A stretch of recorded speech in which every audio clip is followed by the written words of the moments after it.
అడిగిన కేసీఆర్ నువ్వు ఎంత మందికి డబుల్ బెడ్రూమ్ లిస్ట్ సార్, అవి సరిపోకుంటే ఇంకా నేను డబుల్ బెడ్రూమ్ సార్ నువ్వు ఇండ్లను శాంక్షన్ చేసుకొని వస్తా అని చెప్పినా కూడా రాష్ట్ర ముఖ్యమంత్రి ఇస్తున్నాడు. ఎందుకు ఇస్తున్నాడంటే ఆ డబుల్ బెడ్రూమ్ ఇస్తే పైసలన్నీ కేంద్ర ప్రభుత్వానికి కాబట్టి నరేంద్ర మోడీ గారికి ఓటేస్తారని చెప్పి ఇండ్లు ఇవ్వకుండా మోసం చేస్తున్న మురుకుడు మన రాష్ట్ర ముఖ్యమంత్రి. ఈ పక్కనే బిల్డింగ్ ఎక్కితే మహారాష్ట్ర కనబడుతుంది. పక్కన మహారాష్ట్రలో భారతీయ జనతా పార్టీ ప్రభుత్వం ఉన్నప్పుడు 1 సంవత్సరం లోపల ఇండ్లు కట్టించి దసరా రోజు ఒక్క రోజే తాళం చెలిచి గృహప్రవేశం చేసిన ఘనత భారతీయ జనతా పార్టీ అన్న విషయాన్ని ఒక్కసారి గుర్తుంచుకోండి. ఇక్కడ ఒక్కరికి ఇల్లు ఇస్తున్నాడు. ఆయన మాత్రం 100 గదిలో ప్రగతి భవన్ కట్టుకున్నాడు, ఫామ్ హౌస్ కట్టుకున్నాడు. ఏడ పడతాడ ఫామ్ హౌస్లు పైసలని తీసుకుపోయి దుబాయ్ లో పెడుతున్నాడు, లిక్కర్ లో పెడుతున్నాడు, ఈ స్కామ్ లో ఆ స్కామ్ లో ఎడుతున్నాడు, పత్తాల క్లబ్ లో పెడుతున్నాడు, జాగలలో పెడుతున్నాడు, ఇసుక దందా వేస్తున్నాడు, గ్రానైట్ దందా వేస్తున్నాడు. అన్ని పైసలు తీసుకుపోయి దందా చేస్తుండు. ఇవాళ తెలంగాణ రాష్ట్రాన్ని మాత్రం 5 లక్షల కోట్ల అప్పు చేసిండన్న. ఇలా కుంటాలలో ఇక్కడ ఉన్న వాళ్ళందరి పేరు మీద ఒక్కొక్కరి పేరు మీద ₹1,00,000 అప్పు చేసిండన్న. పుట్టబోయే బిడ్డ పేరు మీద కూడా ₹1,00,000 అప్పు చేసిండన్న. అప్పుడు ధనిక రాష్ట్రం ఉన్న తెలంగాణ రాష్ట్రాన్ని ముఖ్యమంత్రి అయినాక అప్పుల రాష్ట్రంగా చేసిండు. మనకు డబుల్ బెడ్రూమ్ ఇవ్వడానికి కేసీఆర్ దగ్గర పైసలు లేవు, మనకు రుణమాఫీ చేయడానికి కేసీఆర్ దగ్గర పైసలు లేవు, నా తమ్ములకు ఉద్యోగాలు ఇవ్వడానికి కేసీఆర్ దగ్గర పైసలు లేవు, నా తమ్ములకు నిరుద్యోగ వృత్తి చేయడానికి కేసీఆర్ దగ్గర పైసలు లేవు, ఇక్కడ రోడ్లు వేయడానికి కేసీఆర్ దగ్గర పైసలు లేవు, ఇక్కడ కమ్యూనిటీలు కట్టడానికి పైసలు లేవు, తాగునీరు ఇవ్వడానికి కేసీఆర్ దగ్గర పైసలు లేవు, ఉద్యోగులకు జీతాలు ఇవ్వడానికి కేసీఆర్ దగ్గర పైసలు లేవు, పెన్షన్లు ఇవ్వడానికి కేసీఆర్ దగ్గర పైసలు లేవు. కానీ 5 లక్షల అప్పు చేసిన కేసీఆర్ కుటుంబం, ఆ పార్టీ ఎమ్మెల్యేలు మంత్రులేమో ఇలా ఎక్కడ పడితే అక్కడ పెట్టుబడులు పెట్టి విదేశాల్లో పెట్టుబడి పెట్టి లిక్కర్ దందా చేస్తూ ఆ దందా ఈ దందా చేస్తూ ఇవాళ మన పైసలు తీసుకుపోయి అడగడుతున్నా. తెలంగాణ రాష్ట్రమేమో బికారి రాష్ట్రం అయిపోయింది, కేసీఆర్ కుటుంబం మాత్రం ధనికులుగా మారిరంటే ఒక్కసారి తెలంగాణ రాష్ట్ర పరిస్థితి ఒక్కసారి ఉంచండి. ఇంటికో ఉద్యోగం ఇస్తున్నాడు, ఒక్కసారి ఇంతమంది తమ్ముళ్ళు నన్నున్నారన్న ఒక్కరికన్నా ఉద్యోగం వచ్చిందా అన్న? ఒక్కరికి వచ్చిన వాళ్ళు ఒక్కసారి చేతున్నా.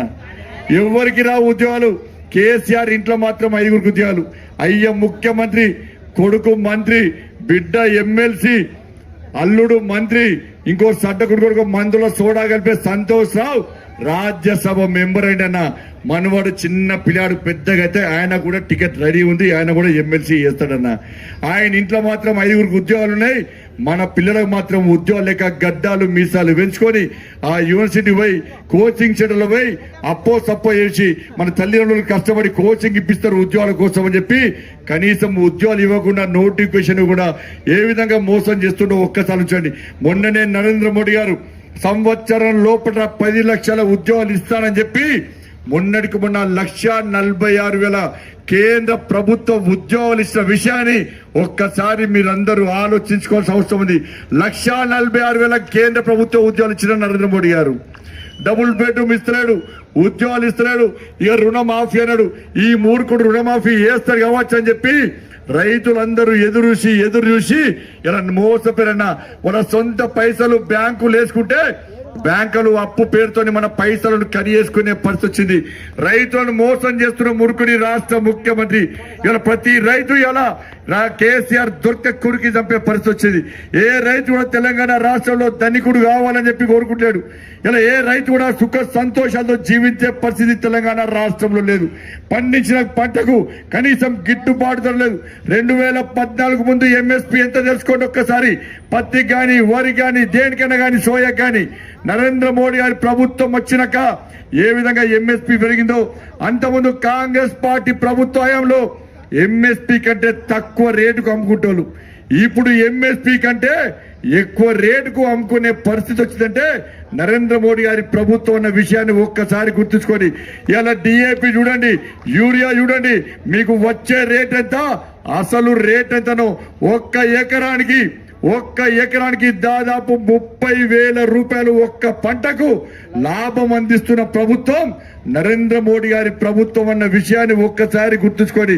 కేసీఆర్ ఒక్క రైతు బంధించి అది పెద్ద రైతులకు ఇచ్చి కౌలు రైతులు ఎక్కియకుండా ఇలా రైతు బంధు ఇచ్చి అన్ని బంద్ చేసిన మురుకుడు ఈ రాష్ట్ర ముఖ్యమంత్రి. ప్రతి పైసా కేంద్ర ప్రభుత్వం ఇస్తున్నది. పండించిన పంటను కేంద్ర ప్రభుత్వం ఉంటున్నది. సుతిల్ తాడు పైసలు కూడా మోడీ గారు వేస్తున్నారు. గోనె సంచి పైసలు మోడీ గారు వేస్తున్నారు. లేబర్ పైసలు మోడీ గారు వేస్తున్నారు. ట్రాన్స్పోర్టేషన్ పైసలు మోడీ గారు వేస్తున్నారు. అక్కడ పనిచేసే క్లర్కుల పైసలు మోడీ గారు వేస్తున్నారు. ఇలా వడ్డను బియ్యం ఆడించిన పైసలు మోడీ గారు ఇస్తున్నాడు. ఇవాళ కేసీఆర్ బ్రోకరిజం చేసినందుకు కమిషన్ కూడా మోడీ గారు ఇస్తే ఇలా కేసీఆర్ తననే ఏమో విక్తున్నాడు, తననే ఓడుస్తున్నట్టు ఇలా రైతాంగాన్ని మోసం చేస్తున్న విషయాన్ని ఒక్కసారి గుర్తుంచుకొని ఏ పైసలు కూడా కనీసం ఇచ్చిన సంక్షేమ పథకాలు ఇలా కేంద్ర ప్రభుత్వం ఈ తెలంగాణ రాష్ట్రానికి వేల కోట్ల రూపాయలు నిధులుస్తున్నది. మోడీ గారు చెప్పిన మాతోనే చెప్పారు మోడీ గారు, నేను బాబురావు సార్ పోతే తెలంగాణ రాష్ట్రాన్ని అభివృద్ధి చేసుకుందాం, ఎంతకైనా తెగిద్దాం, ఎక్కువ నిధులు నేను ఇస్తా, సంక్షేమ పథకాలు తెలంగాణ రాష్ట్రానికి ఇస్తా, అభివృద్ధి చేసుకుందాం, అభివృద్ధి చెందిన తెలంగాణగా మనం చూడాలని చెప్పి మోడీ గారు అనేక సందర్భాలు చెప్పారు. కానీ మీ రాష్ట్ర ముఖ్యమంత్రి సహకరిస్తలేడు. మీ రాష్ట్ర ముఖ్యమంత్రి పేరు ప్రఖ్యాతుల కోసం పోతున్నాడు. కష్టపడి ఎంతమంది చేసిపోయారు తెలంగాణ రాష్ట్రం కోసం. కానీ రాష్ట్ర ముఖ్యమంత్రి మాత్రం సహకరిస్తలేడు. మ్యాచింగ్ గ్రాంట్ ఇస్తలేడు, జాగాలు ఇస్తలేడు. తెలంగాణ ప్రజలు నట్టెట్ల ముడుస్తుడు మీ రాష్ట్ర ముఖ్యమంత్రి. మీ ముఖ్యమంత్రి పెద్ద అవినీతి పరుడు. ముఖ్యమంత్రి కుటుంబం పెద్ద అవినీతి కుటుంబం. ఈ ముఖ్యమంత్రిని గద్దె దించాలి, తెలంగాణ రాష్ట్ర ప్రజలను కాపాడని చెప్పి అనేక సందర్భాల్లో మా నరేంద్ర మోడీ గారు మా ఎంపీలను పిలిచి మాట ఇచ్చిందన్న, మాట మాట్లాడినన్న. ఒక ప్రధానమంత్రి తెలంగాణ గురించి ఇంత తాపత్రయపడుతుంటే మన రాష్ట్ర ముఖ్యమంత్రి మాత్రం కనీసం సోయి లేకుండా ఏ విధంగా మోసం చేస్తున్నాడో ఒక్కసారి వచ్చాడు. ఇప్పుడు మళ్ళా స్టార్ట్ చేశాడు. బిడ్డ లిక్కర్ కేసులో ఇరికిందన్న, బిడ్డను జైలుకు పంపడం లేదా? జైలుకు పంపడం లేదా? ఎవరి పైసలన్నా ఎక్కడ వచ్చినా కేసీఆర్ కు పైసలు. ఉద్యమం చేస్తున్న సమయంలో కేసీఆర్ కార్లకు లోన్ తీసుకుంటే కార్ల కేసీఆర్ పోతుంటే ఫైనాన్స్ వచ్చి గల్లబట్టి బయటికి గుంజి పడేసి నువ్వు లోను కడతలు మూర్ఖుడు అని చెప్పి కారు గుంజుకపోయినా ఫైనాన్స్ వాళ్ళు. కేసీఆర్ రథం మీద పోతుంటే మంజీరా గ్రామీణ బ్యాంకులు వచ్చి సార్ ఇవి పేదోళ్ళ పైసలు సార్ బ్యాంకులో పెట్టేది, నీకు నమ్మి లోన్ ఇస్తే నువ్వు లోన్ కడతలేవు సార్, పేదోళ్ళని మురుస్తున్నావు సార్ అని చెప్పి కేసీఆర్ గుంజుకొచ్చి బయట పడేసి రథం గుంజుకపోయారన్న కేసీఆర్ది. అప్పుడు పైసలు లేని కేసీఆర్ ఈ రోజు లక్షాధికారి ఎట్లయినా ఒక్కసారి ఆలోచించండి అన్న. కోట్ల రూపాయలన్న కేసీఆర్ కుటుంబం, వేల కోట్ల రూపాయలన్నా. తెలంగాణ రాష్ట్రము బికారైతుంది, కేసీఆర్ కుటుంబం ధనవంతులు అవుతున్నారన్న. మన పైసలు తీసుకుపోయినా ఆడ పెడుతున్నానా, లిక్కర్ కేసులో పెడుతున్నానా, పత్తాల కేసులో పెడుతున్నానా, ఎవరి తాత జాగిరనా, ఎవనయ్యా జాగిరనా. మన రైతులు చచ్చిపోతున్నా, వడ్ల కుప్పల మీద రైతులు చచ్చిపోతున్నా. ఆలోచించండి. ఈ ముదోల్ నియోజకవర్గంలో ఈ 8 సంవత్సరాల్లో అకాల వర్షాల వల్ల, వడగళ్ల వానల వల్ల, ఇతరత్ర ఇబ్బంది వల్ల నష్టపోయిన ఏ రైతు కుటుంబానికన్నా ఒక్క పైసా ఇచ్చిందన్న కేసీఆర్? పంజాబ్ లో ఎవరికో ఏమో అయిందని చెప్పి తీసుకుపోయి నీ అయ్యే జాగిరాడు, తాత జాగిరాడు ఒక్కొక్కరికి 3 లక్షల రూపాయలు ఇచ్చొచ్చిందన్న. మోసం చేస్తున్నాడు కేసీఆర్. మీరు ఇంకా ఆలోచిస్తలేరన్నా, ఇంకా కేసీఆర్ మాయమాటలు నమ్ముతున్నారన్నా. మోసపూరితమైన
మాటలు నమ్ముతున్నానన్నా. నట్టెల్లో ముడుచున్న కుంప ముడుచున్న మనది బికారి బతుకులైతేనే మనవి, బిచ్చ బతుకులైతేనే మనవి. ఒకటో తారీఖు కూడా జీతాలు ఇవ్వలేని పరిస్థితి వచ్చిందంటే మన పరిస్థితి ఏందో ఒక్కసారి అర్థం చేసుకోండి అన్న. ఏమనంటే కేసీఆర్ హేట్ నేనే తెలంగాణ రాష్ట్రాన్ని పీకుడుగా ఏం సంపాదించిన తెలంగాణ రాష్ట్రాన్ని పార్లమెంట్ లో బిల్లు పడితే పోలేదన్న మూర్ఖుడు. దీక్ష చేసింది అనుకుంటా ఫోటోలు పెడుతున్నా. చావు నోట్ల కానీ తలకాయ పెట్టినట్టు ఏం చావు నోట్లు మందు సీసా నోట్లో తలకాయ పెట్టిన బిడ్డను. దీక్ష ఏలే అన్న, దీక్ష ఏలే. ఆ రోజు కేసీఆర్ తో ఉన్నదని చాలా మంది ఉద్యమకారులు ఈ రోజు భారతీయ జనతా పార్టీలో ఉన్నారు. వాళ్ళందరూ చెప్తున్న ఖమ్మం హాస్పిటల్లో కేసీఆర్ దీక్ష చేయలే. పొద్దున్నాక రాత్రంతా మందు దాగి ఉన్నాడు కేసీఆర్. తెలంగాణ రావద్దని చెప్పి ఆ రోజే తెలంగాణను మోసం చేసిన మూర్ఖుడు ఈ రాష్ట్ర ముఖ్యమంత్రి అన్న. ఢిల్లీ వేడు 48 గంటల దీక్ష అని ఢిల్లీ పోయి వెనుక బాత్రూంలోకి మందు తాగినటువంటి మూర్ఖుడు తాగుపోతాను మన రాష్ట్ర ముఖ్యమంత్రి.